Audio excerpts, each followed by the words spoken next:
Hey, welcome to the first actual intro for Season 3 of Crit Squad. We had some stuff we were trying for the first couple of episodes, and we're going to keep doing that because as we move further into the final chapter of our first campaign story arc, we're experimenting with some seriously minimal intros, so you can just get right into the story from one episode to another. If you love it or if you hate it, let us know on Twitter or Facebook at Crit Squadcast, or just come say hey. We'd love to hear from you. And if you want episodes completely devoid of intro or outro or other extraneous material for maximum binging potential, you can get access to that feed along with additional bonus content and other stuff we come up with as time goes on at our brand new Patreon at patreon.com/Crit Squad. And that's all I've got for you now, friends. For more info and announcements, please stay tuned after the end of the episode. And for now, well, let's get started.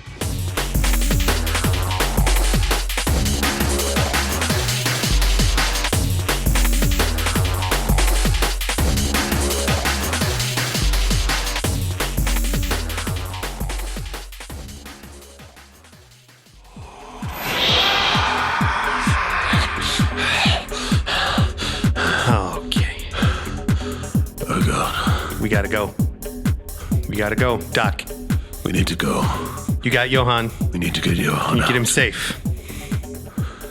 Yes, we can keep him safe. Then Trencherman turns to Baldy. And Sacha. I'm so sorry about Paco. I won't let Johan die. Good. I can't let anyone else die. Thank you. I'm going to take him where it's warded. He should be all right in my old domicile. We gotta get this. We gotta get the drive. They know we have this now. There's no fucking way they don't. We have to get the info off this before it becomes different information. We need to find Commander, and erase our traces. Fuck. We gotta go back to Alistair. We gotta go back. I'll get Johan to safety, and then salvage what I can from our domicile. Perfect. Okay. Call for help if you need it, and I will come. Absolutely. And Sacha starts walking down the tunnel in the direction that we need to go to get up to the street, and does stop for a minute and turns back and tries to catch Trencherman's eye. Doc. Thank you. Godspeed, my friend. All right. Then Sacha heads off through the tunnels in the direction of Alistair.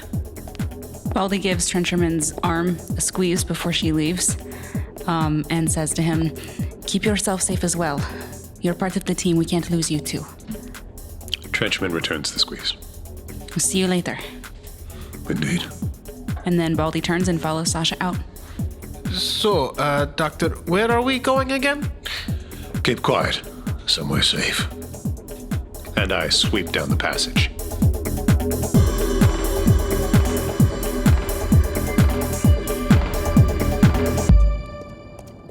As you guys continue on through the tunnels, as you get further from Terminal and closer to Chinatown, the tunnels actually start to get a little bit nice, a little bit more well kept. Thankfully, you don't hear the sounds of any ghouls as you guys are traveling, although you're still going to be about ankle deep in muck.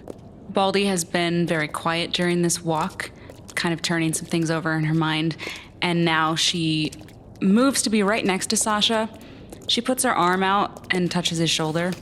What's up? What's wrong? Baldy has not been looking at him this whole time, and she takes a deep breath, and then she shoves Sacha up against the side of the tunnel wall. Ah, what the fuck? What the fuck? Don't you ever leave us like that again. I didn't. You left. I didn't leave. You could have When did I died fucking leave? When too. did I leave? Back there after the job. We were supposed to meet up. We had a plan, Paco? and you left. Paco, he could have been fine. I could have gotten there in time, I know. and then he would have been okay. But you could have also been killed, and we would have no idea Who what happened. gives a shit? I do! You are the only family that I have. And for you to just leave without a word, without saying anything, if something had happened to you and we never found out. To me, it doesn't matter if anything happens to me, all right? What matters is that you get out okay, that Trencherman, I guess, fine, gets fucking out okay. I don't matter. Got it? Paco mattered.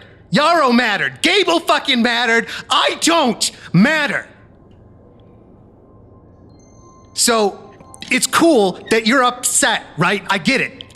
But it's the other fucking way around. That may be how you see things. But please understand that I care about you. And I need to know that you are safe as well. You matter to me.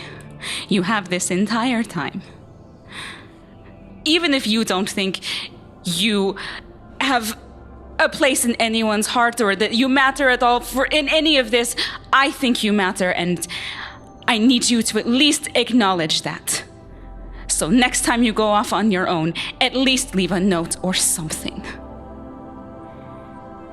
And then Baldy sets Sacha down, turns on her heel, and keeps walking. Sacha stares at his shoes and calls down the tunnel, I can't lose you. Baldy stops and turns back around. I can't lose anyone else. I've lost everyone. Everyone is gone or dead. I can't lose you. Don't leave.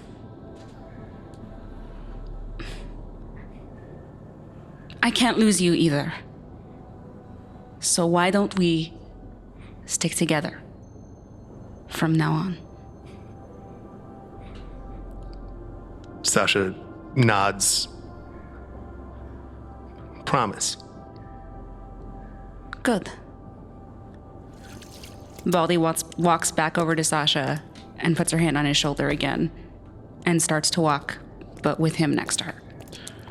So, do you want to go meet the guy that indentured me for most of my life and knows where my mom is and see if he'll help us? Yes, I Cool. would. And after that, I would also, if needed, I would like to beat his face in. Oh, okay. Yeah, that's fine. Can we get ice cream first? Actually, that sounds really Okay. good. Let's do that.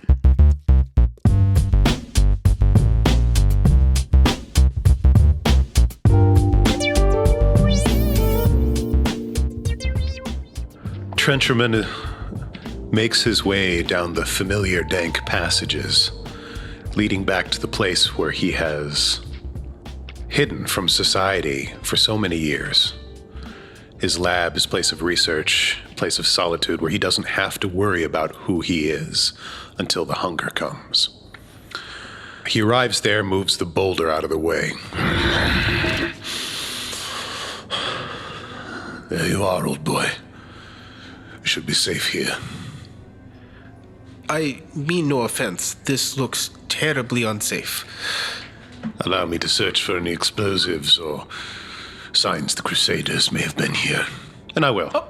Oh, good. So I'll do a sweep of the room. Austin, can I just take a... Yeah. It appears to be untouched since your last time here. The remaining blood that was left behind, it looks like it's just dried up and stuck to the walls and whatever else you had left.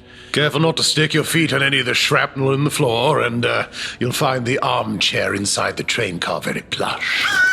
Mortimer! How are you, my boy? Yes, you're so good to nip it. You are to nip it.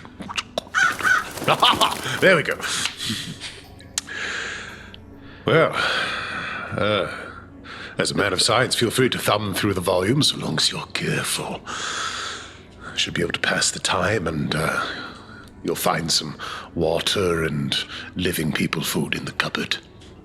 And this will keep me safe from Spells? Yes, you won't be able to, say, cast beyond these walls very well, but no one with your blood and hair samples would be able to scry on you here. This is a magically warded lodge prepared for my purposes. Well, good. I wasn't planning on casting too many spells anyway. Well, I'm going to boulder you in. Good luck. See you in a day or two. You can use the hole over there for the toilet. Oh, okay. Do you have a flashlight? Well, there should be power in this. Oh, the explosion. Yes. The answer is no. Good luck. So much to read in there. There was time now. Poor man. Trencherman is going to turn back. He considers going directly to Alistair's. But he realizes that his friends, too, now no longer have a safe place, no longer have a home to go to, out of fear that these bastards will come and take them. So, gets a little spark of an idea. They won't be looking for him. Maybe he can salvage something. So Trencherman crawls through the passages again until he finds a manhole cover. He whispers a few words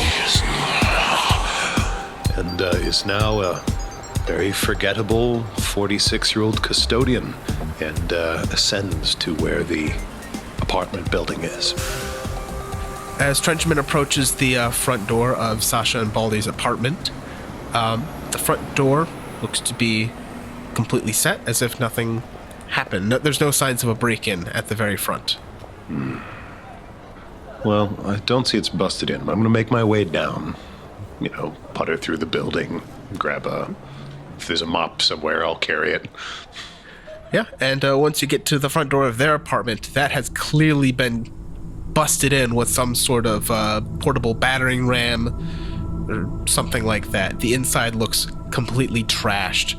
Things are just thrown out of place, holes in all the walls. He's just going to walk in looking confused.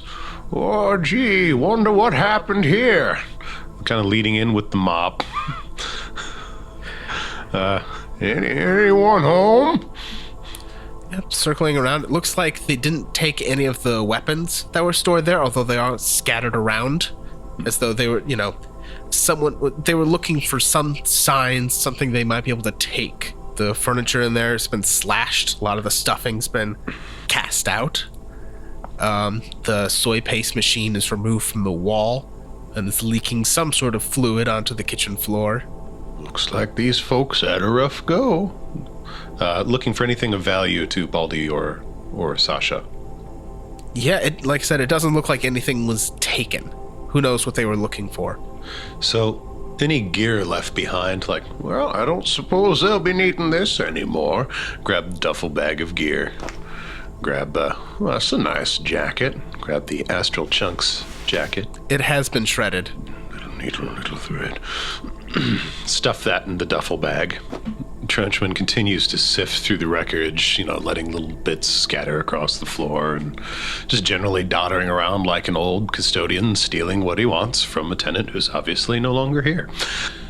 Going into the bedroom, the only other room section, finding the end table near Sasha's charmingly small bed. And there's a book there. Oh, you're a reader after all here. Folks living here. The Iliad. How strangely appropriate. I'll take that. And, look, some books on a shelf above a very nice-looking chair. Let's have every one of those. Yes. Those are mine now. And, here, kitty. Actually, you don't see kittens at all. Roll perception. 2 hits, Austin. All right, with 2 hits, you think you spot a couple hiding spots where kittens might be, but you also hear someone else entering the apartment. Trenchman butts up next to the curtains, whispers a few words, and he looks like he's made of curtains. Hiding in the bedroom, looking through the door out to the main living room, you see what looks like a 17-year-old, kind of peeking his head around, and just starts grabbing stuff off the floor, just stuffing as much as he can into his backpack.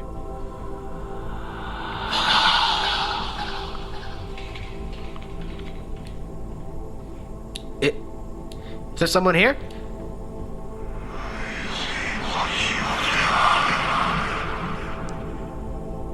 He pulls out his comm link and shakes it.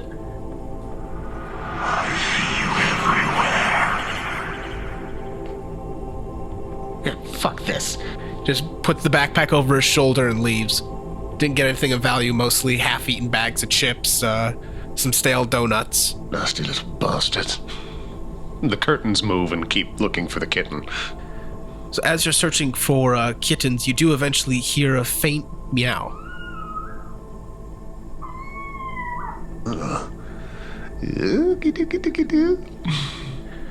Come on, you little kitten. After a moment of searching, it seems like Kittens has somehow gotten into the walls through one of the holes. Oh, there we go. Rip the wall open. You see Kittens there, and he looks up at you and kind of scurries back into a corner. You notice as... Baldy.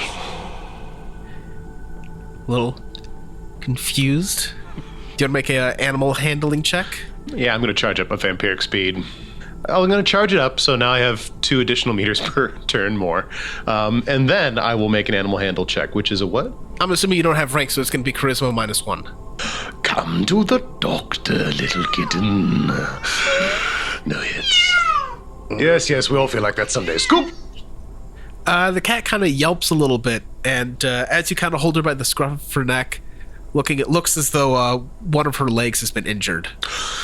There, little one. There.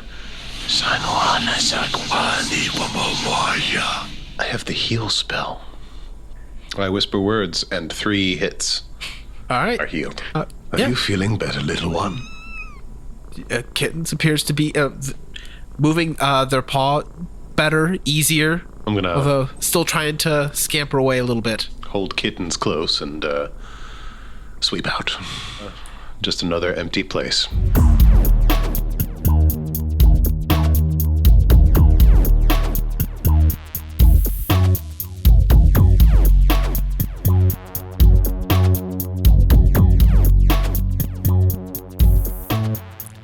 As you guys open the door to Hunan Fortune Restaurant, the familiar electronic chime rings out, and you can see Alistair facing the door in the back, eyeing you as you enter.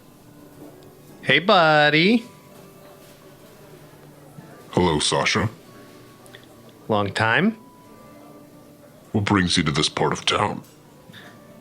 Sacha takes a deep breath and glances up at Baldy before turning back to Alistair when he takes his pack off. I gotta drive. Yes, I saw about that on the news. Oh, yeah, forgot about that. Normally we're quieter. We lost our decker. What a shame. I need you to decrypt this for us. That can be arranged. It will cost you, of course. Of course it will. I think 10,000 nuyen's a sufficient sum. How about you keep the drive? You know where it came from. It's not network connected. This information doesn't exist anywhere else. That's gotta be worth at least that much. What do you want from the drive? We need the name and location,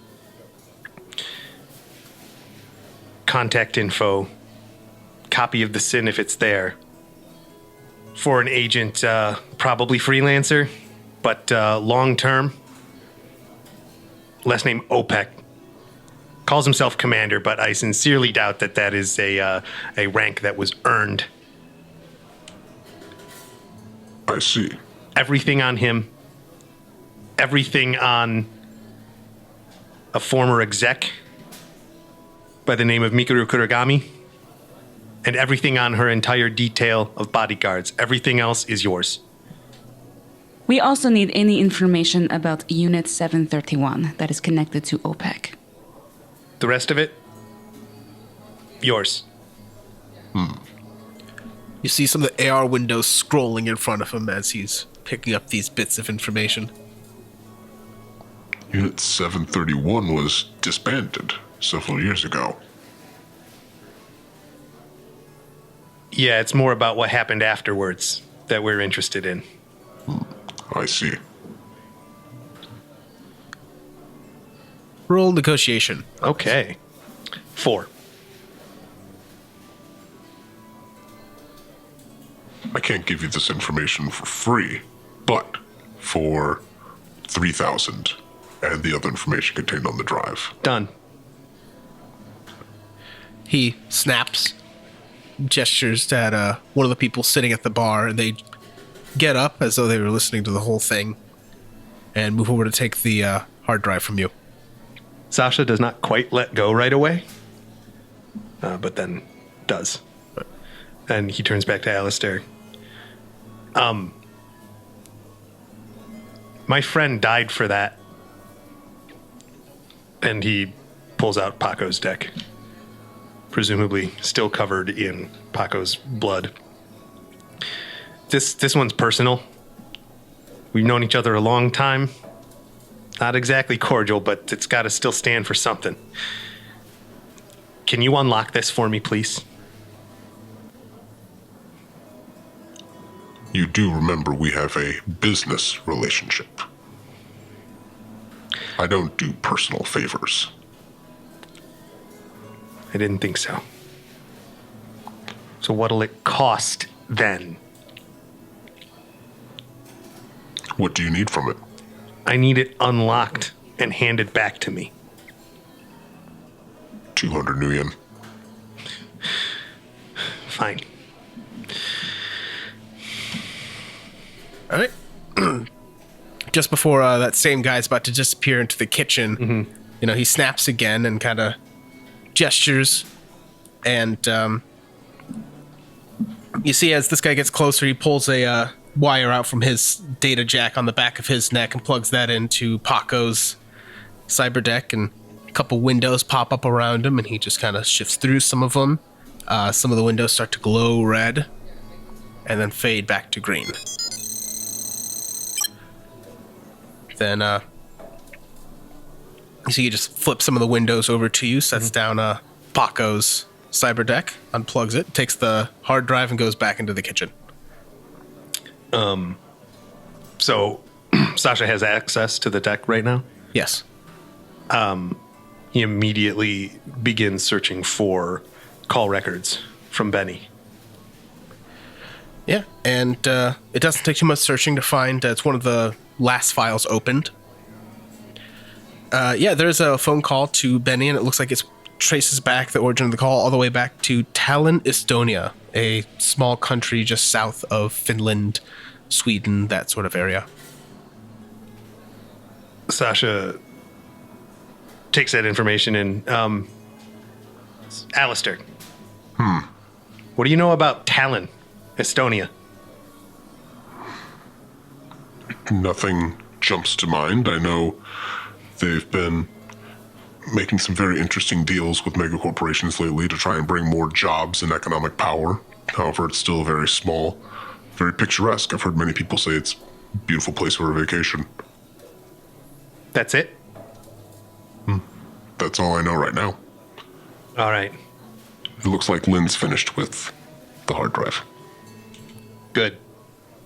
Lynn comes out, sets down the hard drive, flips open a couple AR windows, and slides them toward you. And on there you can see all of the heads of the various branches of Shiawase, their headquarters, their comlink numbers, their SIN numbers, all kinds of fun stuff. Anything you need to contact them. And just glancing at it, one stands out. Shiawase Security Services is headquartered in Tallinn, Estonia. Son of a fuck. Managing director is Kiyotaka Hayashi. Kyotaka Hayashi. And the assistant managing director is Kalev Opek. Sacha stops scrolling, and you can see the muscles in his jaw working, clenching, unclenching rapidly. We're gonna go kill that guy. Mm-hmm. Cool. All right. Good.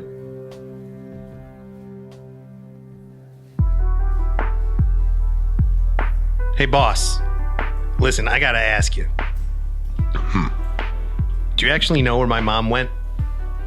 Of course. Do you ever actually plan on telling me? You had your opportunity.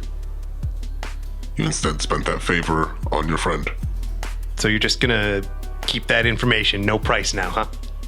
None? There's always a price. Okay. Tell me what the fuck it is then!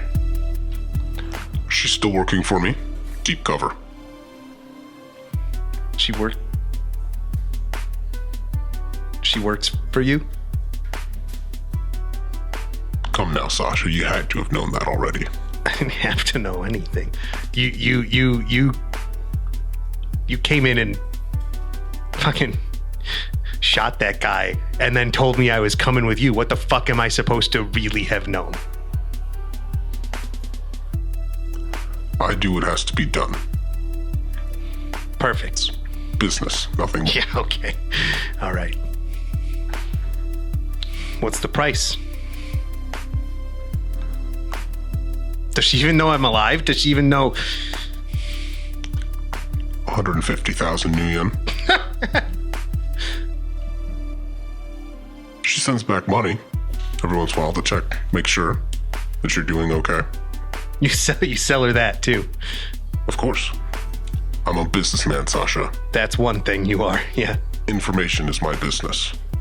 A baker doesn't earn a living giving away pies for free. Okay. Have a drink. On me. Man, you're a real piece of shit. Sacha doesn't smile. He just looks at Alistair and states that, like, this is a restaurant. And the sky is gray. We're not done yet. Sacha leaves. I wouldn't expect we're done.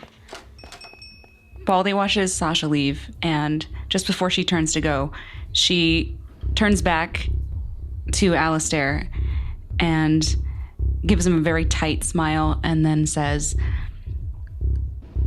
I never cared much for businessmen.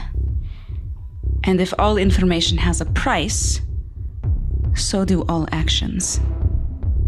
It would be best for you to remember that, should we meet again. And then she turns and walks away.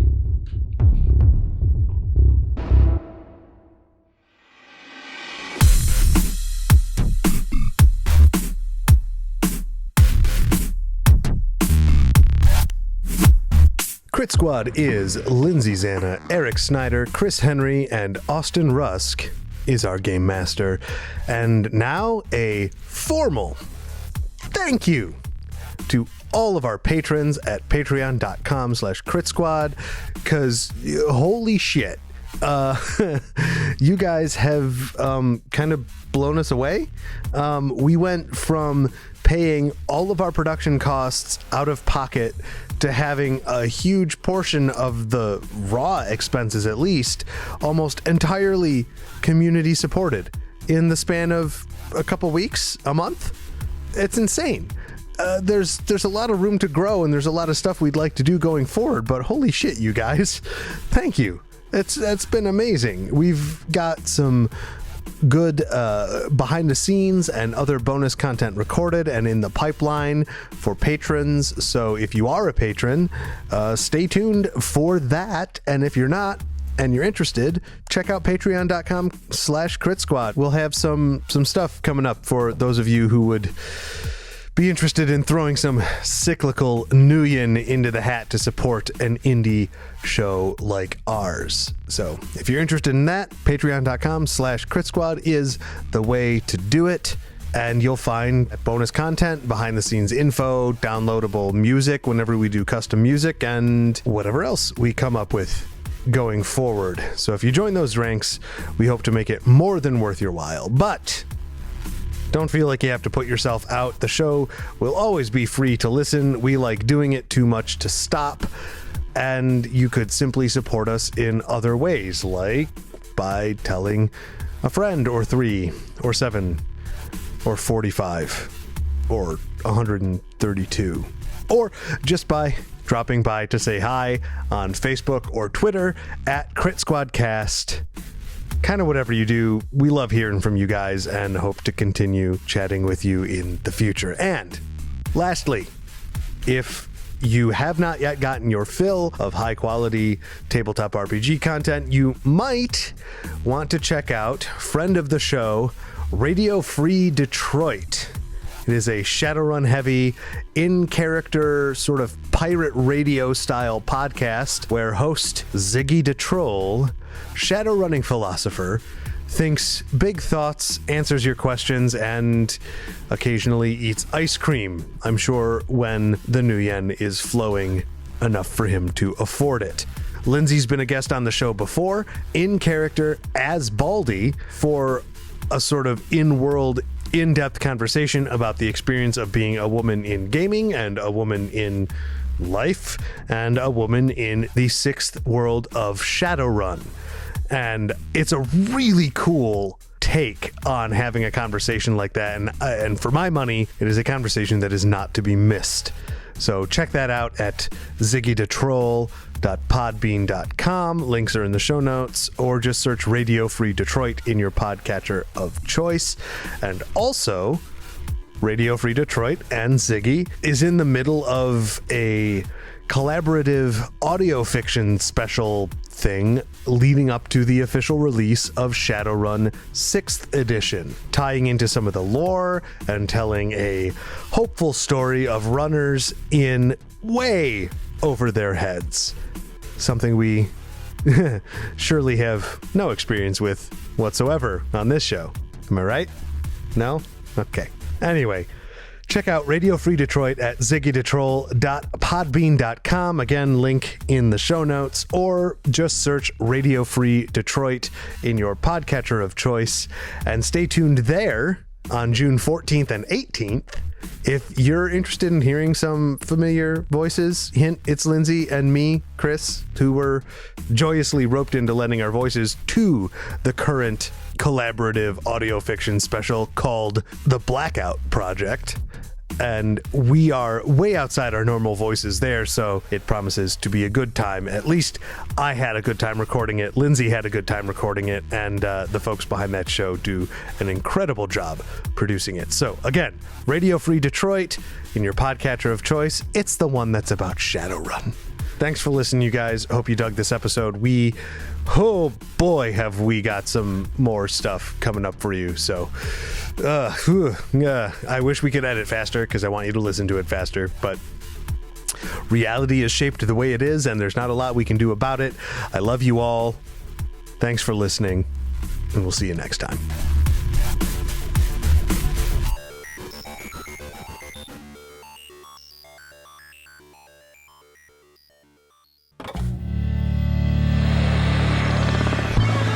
Shortwave Radio.